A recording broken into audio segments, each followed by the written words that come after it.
What's the other options for Joshua? And Eddie Hearn always mentioned you as the front runner. A lot of the time they use my name just to close deals or to get clout or stuff like that. A lot of the time they use my name to get other people to negotiate with, because the people know that I'll take the fight because I want to fight Joshua. I want to be in big fights. So they use my name as negotiation tactics. So don't pay too much mind when these things are being said, you know. Those are the words of Dillian the Body Snatcher Whyte, as he believes that Eddie Hearn and Anthony Joshua use his name to sell other fights. In other words, for clout chasing. Let me counterpunch.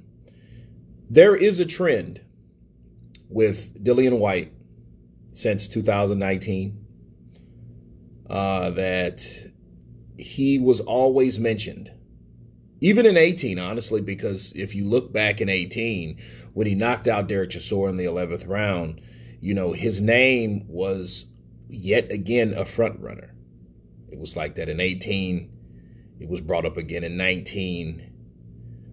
Joshua ended up losing to Ruiz, as we all know. Then he fought Ruiz again to get the belts back. 2020, he was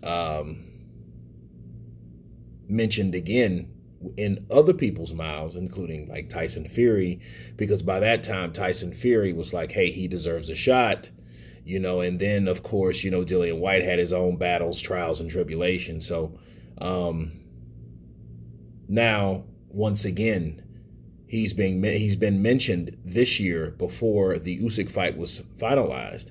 So what do I think of that? I think Dillian Whyte, since he is to mention, he is one of the top fighters, I think he will always be mentioned. And I think because Eddie Hearn has so vast a stable of heavyweight fighters, he can choose to say, hey, we have Dillian Whyte, and we could always make that fight, in order to make another fight that they're really targeting, you know, really get their stuff together and make that fight, you know, kind of bargain down. So they use Dillian Whyte as a bargaining tool. And I think that happens in situations like that. I feel that Dillian Whyte should be salty about that, because, you know, he wants to take on Anthony Joshua again. You know, they fought once in the amateurs and once in the pros. It was a very, very exciting fight. And I wouldn't mind watching it again. It's so many other fights for me personally that I would like to see both of those guys fight, you know, anew. You know, just like Usyk and Joshua, new fight, great. Let's see it. You know, Dillian Whyte Ortiz, that would probably be my #1 fight. I would probably want to watch that amongst the top heavyweight guys, because they're still top tier. And as long as you're either in the top 10, and as long as the top 10 really haven't fought each other, you know, the heavyweight division will always be a huge question mark. Okay. And Dillian Whyte, I feel, should keep doing what he's doing. That's exactly why I wouldn't recommend him to take an easy fight. Because the moment he tries to get comfortable, because that's what I think an easy fight is for Dillian Whyte, I think then people will start looking at him different. I think his stock will drop fighting someone we never heard of. You know, we've already missed a year and some change out of life itself.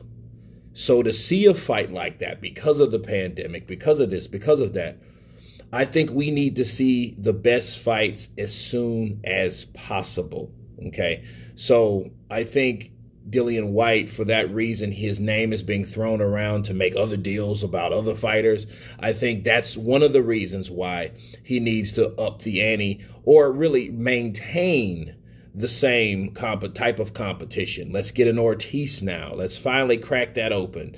You know, he had the battle out with Povetkin, so he got his stripes back from Povetkin. So let's see him now fight someone, you know, business as usual.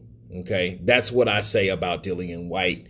You guys tell me what you think of Dillian Whyte saying that Anthony Joshua and Eddie Hearn is using his name to only make deals with other fighters. Of course, please subscribe. And you guys been Counterpunch. Peace.